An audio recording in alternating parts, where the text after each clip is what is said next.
Okay, so are the slides visible? Yes, ma'am. Okay, good. So it's our lecture 7 today, and let's start with a small recap. Did you go through the vocabulary that we learned yesterday? Yes, ma'am. Good. So it's gonna be an easy recap, an easy activity. Basically, I'll ask you a question which already has the vocabulary embedded in it, right? So what you have to do is to answer, what goes with the question and use that word which is like it's stated at the start. For example, engaging. So let's start. So what kind of activities do you find most engaging in your free time?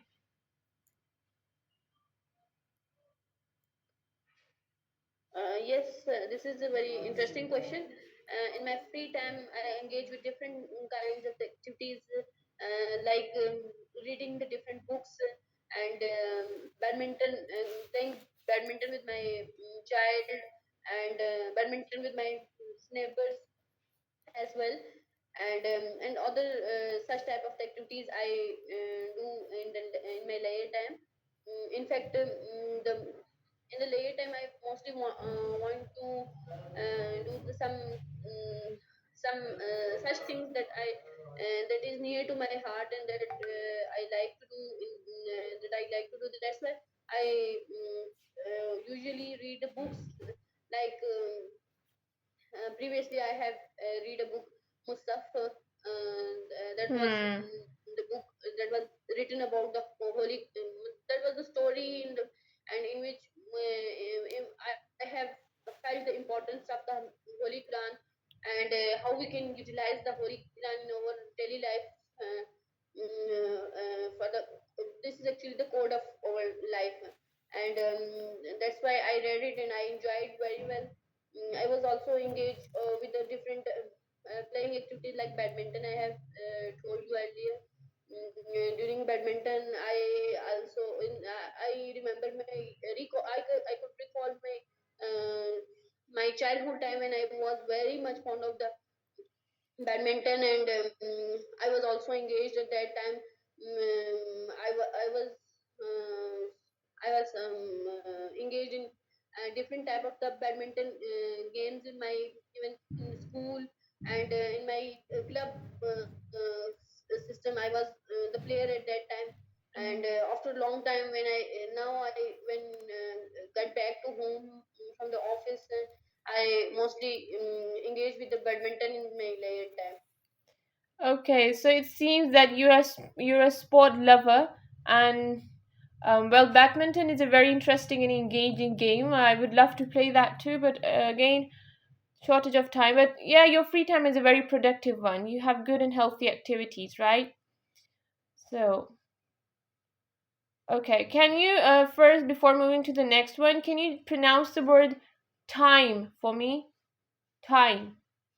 Determine, determine. No, I'm what I'm saying is, there's a word which I want you to correct it, right? So the word is time. Can you pronounce it time?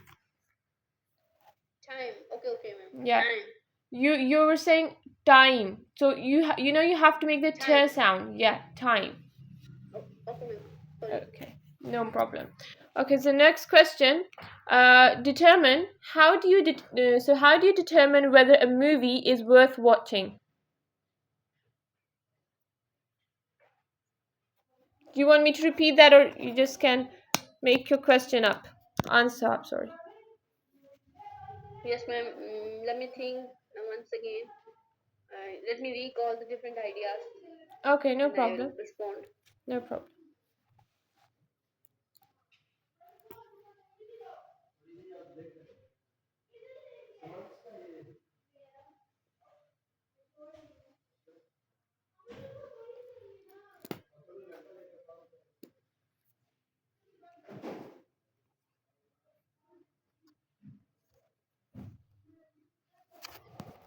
Um, yes, ma'am. I would like to answer now. Yeah, go on. As far as concerned with my opinion, I think we could be determined with the movie watching by mostly with the reviews and rating of a movie. And when we see that, when we browse the YouTube and other social media, then we will come to if we will come to know about the different reviews and different teasers, and that is that Hmm. will be that would be good to, in our determination. And sometimes director would also be a good good determination to see whom I'm for example, I love the writing of some writer, and I love some director acting, then I would prefer to scroll that type of the director that I love to listen. And obviously trailers and others depends upon us. And the most importantly, I would like to say that our personal mood and expectation is the key factor to determine and consistent with our movie. Yeah, you are right. Thank you. We all do that. We watch trailers, and there are some teasers on YouTube, and yeah, we do go for ratings too. But and another thing is that we also watch those things that basically, come connect with us or they align with our interests. So yeah, that's how we determine to watch a movie that's worth watching. Right. Okay, now let's go ahead. Okay. Well, what about this one? So, what kind of clothing is appropriate for a job interview? I'm sorry, I'm not able to see the slide. So, the slide is not visible yet? It's visible, but it is old one. Determine about the determine. No, I've moved it. I don't know why it's the same for you. Wait, let me just do again. Okay, ma'am. So, is it visible now?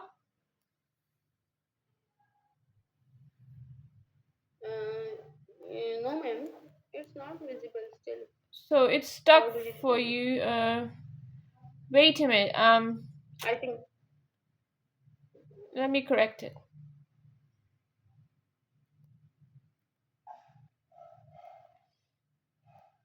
And now? yes, ma'am. No, no. Okay. I could see. So, what kind of clothing is appropriate for a job interview?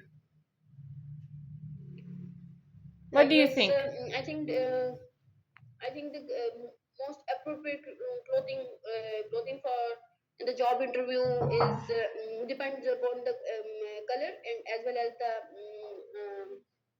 how comfortable we could wear that dress.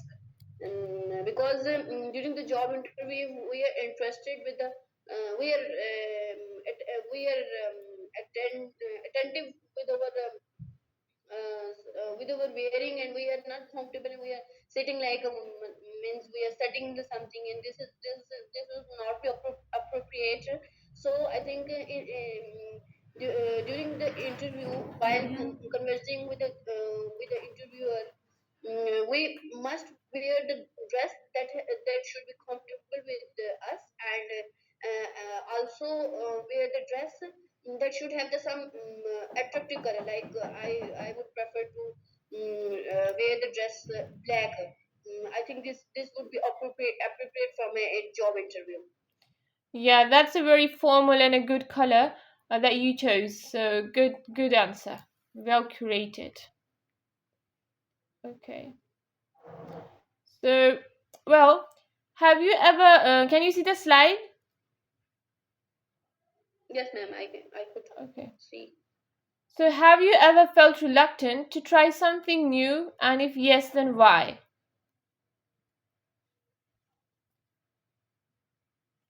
Mm, You can this think is then. quite interesting question. Hmm. Mm, I felt reluctant to try something new. Yes, sometimes I felt reluctant to try something new, um, because I could recall that when I was in my one of the job related activity, and it was the training session, and it was the sort of the meeting type of the activity. I was a bit little bit reluctant to wear the coat and dress coat and pant for that activity, because I had not wear wore that before. That's why I think so. I was reluctant to wear that coat, dress, and pant. And but after convincing by my friend, one of my friend, I used to wear that dress, and I was looking very astonishing, and my reluctancy was eliminated at that time. Well, that's an interesting story too. Good one. Well, yeah. So, just to make a slight correction, you said convincing by my friend. So, I think you should say I was convinced by my friend instead of saying convincing by my friend, right? You are right, ma'am. This is passive voice. Yes. So it's convinced by my friend, and we have some minor things. Let me just talk about. Okay. I told you before that it's because, not because. Don't say be. Say be. Because. Can you say that?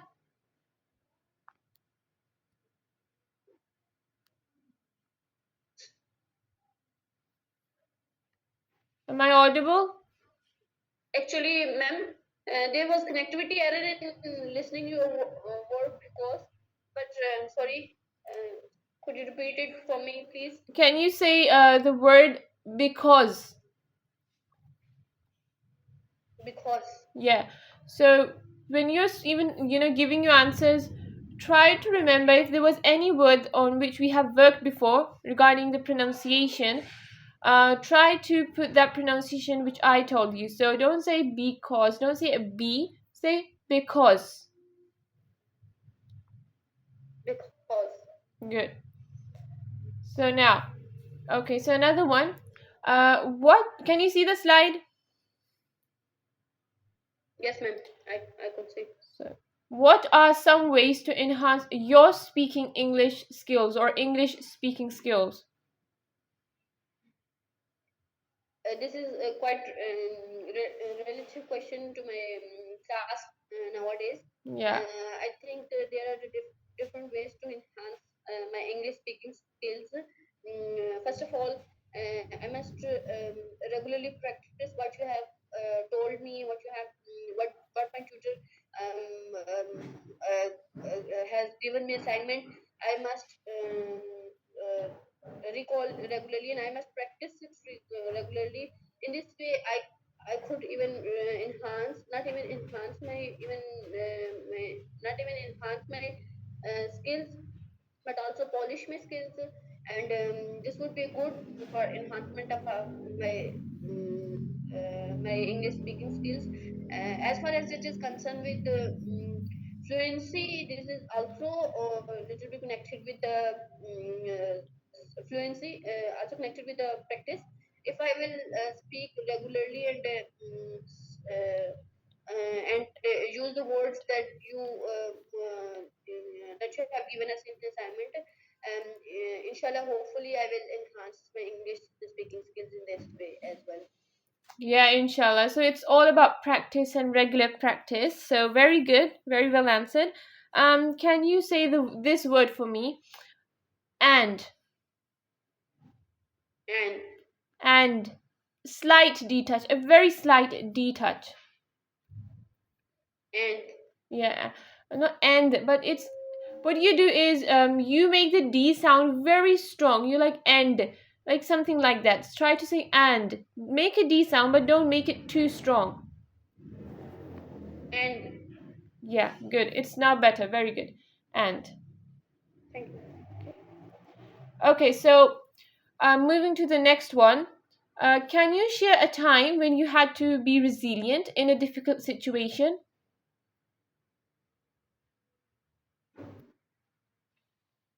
Yes, ma'am. I could share a time when I had to be resilient in a difficult situation. I could recall when I was in a one-to-one meeting with someone, some of our officer. He was so much resilient during his conversation, and I try to understand him the things in a different way, but he was not understanding as such as I was saying I was communicating with him. um, but I think at the end I also came to know that he is the resilient type of the personality. That's why you was not able to understood understand the things to him. So you're kind of saying that what do you mean that like I didn't get the connection between being resilient and being not be not being able to understand another's point of view. Like what's the connection here? His this personality trait having with the understanding of another person's point of view. He was so much little kind of the different nature that could not be managed. I consider resilient in this way. Well, you're trying to say that he was kind of strict, rigid.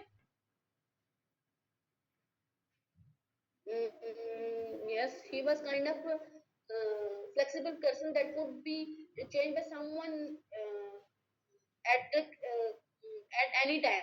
But I was stick to the some point that he must stick to that point, and he must be in the he must not listen to anyone else. That's why I use this term. So you're saying that he didn't give or listen to other people's point of views and he just gave value to his own words. Yes. Okay. Well, we don't use the resilient word in this context. Like I do understand why are you using the resilient word, but it's not the appropriate context for resilient. Resilient you can use for someone who is who has passion, power, and determination to stand straight against troubles. So that person may have, you can say that he has a resilient personality, but that person resilience has no connection with a person who does not, listen to other person's point of view. You could say that he was a person who basically just gave value to his own words, or he was a bit rigid person, or he was, we can say, a confined person in his own self. You can say something like that, but resilient Hmm. in this context won't be, going along. Okay, ma'am. Sorry, maybe I was not able to understand the content, but I must recorrect it if you Yeah, you recorrect can it you if can you go with another allow me. situation which you have faced. You can tell me about a situation which you have faced, and you are being resilient. In this situation, maybe you have been resilient, but that person who was speaking, he wasn't resilient, right? This can be, you can work this that way. Okay, ma'am. I could recall the one situation where I was little bit got in the trouble, and I tried to manage the things in a very difficult situation where there were so much obstacles for my work to do, and I was I tried to remain resilient there. And as far as it is concerned with the another person that was engaging with me regarding that matter, that trouble situation, he was not such resilient. So I tried to become resilient more, and try to get the results that could affect both he and me, and that could benefit both of yeah, that would be beneficial for both of us. It would be beneficial for both of us. Okay, okay. Good answer. You did it well this time. Just to focus on some pronunciation correction. You said at some point you do use the word resilient, which is the correct pronunciation, and at some time points you use the word resilient. Remember that you have to say not re. Say resilient. Kind of put stress resilient. Can you say that word for me? Resilient. Yeah, now that's correct. Resilient. Yeah, and another thing you have to focus on is your t sound. Like almost in all the English words, the t sound appears. So if you're not going to pronounce the t sound well, your pronunciation is not going to sound correct. So like you're saying bit, you have to say bit, t. Make that t sound. Get, right? So coat. So there are some words we will work on the your t sound, like little. You say little, it's not t, say t, little. ठीक है? Little. Yeah. So it's like the te and वो जो कहते हैं आंखों दो आंखों वाली है I think. So it's th, right? Not simple ta sound. It's th. Okay. Sure. Okay, now, another one. Why is it important to be concise when giving instructions? Yes, we should. This is very important to remain concise while giving the instruction to someone, because if you will not be so concise and concerned with the topic, then obviously it might possible that the front person would not be able to understand the situation very well. Actually, basically, over communication matters when we transmit our information effectively to another person, and over communication should be concise and concerned with the topic. That's why this would affect in a best way to the another person, and he would understand what we want to do, what we want to say, and in this way, I think conciseness in our communication skill is very important. Okay, a very well developed answer. Important. Um, some like apart from some small mistakes, the two phrases I want you to consider. You said not to be concising. This is not the correct way. You can say if you are not if you're not concise, if your instructions are not concise, but not be concising, that doesn't work, right? Okay, ma'am. And another thing, effect to another. You said something like it has a good effect to another person. You can't use to here. You can say it has a good effect on another person. So don't use a preposition to. Use a preposition on. A good effect on another person. Okay, ma'am. Yes. Okay. So sometimes when I'm giving you some corrections, you can note those phrases down. So in the future you may remember. Yes, ma'am. Good. Yes, ma'am. I have noted down Good, what you good. have said to Okay. me. So now let's talk about